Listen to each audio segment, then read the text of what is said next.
Confidence versus bravado. What is the difference? So these are two specialisms of mine. Some people say I'm confident. Some people say I'm arrogant. I'm full of bravado.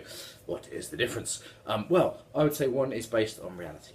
Yeah, so it's real confidence or deep confidence. So it's based on a skill. So if I say I'm going to teach embodiment or make a YouTube video, then that's based on some experience. It's based, we've done over 1,000 YouTube videos now. I've done 10,000 hours of teaching and training at least. I've been running a company for 9 years. So if I have confidence around those things, I can say, well, this is something I've practiced in. I've had some experience on. I can ground that both in practice.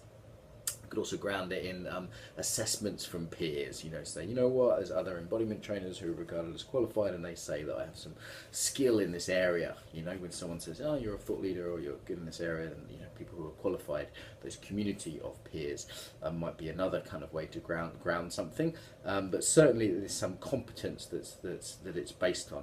So it's not based on self-belief. Now this is been the mainstay, should we say, of the American style personal growth movement since perhaps the 70s. You can believe it, anything you believe you can do. There's the sort of secret stuff, it just magically appears, or just, there's sort of light versions, just you have to have self-belief.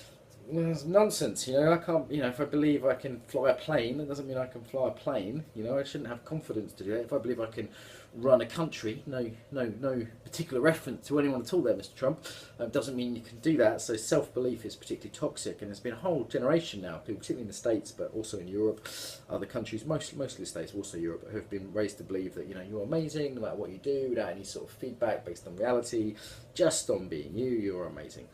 So, this is bravado, yeah, this sense, and you feel it actually has a different embodiment. For those of you that are following my work on embodiment, if we are confident, there's often a sort of stability, a groundedness, a kind of quiet confidence. The most confident person in the room isn't always the one who's shouting or speaking the most.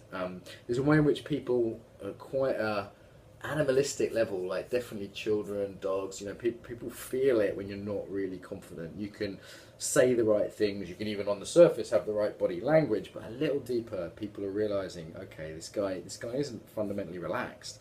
That is the big one. If you're relaxed, you're relaxed because you've done it before. It's based on experience. It's not a big deal if it's something you've done before. Don't get nervous when you step in a car when you've been driving for 20 years, but you do it first, right?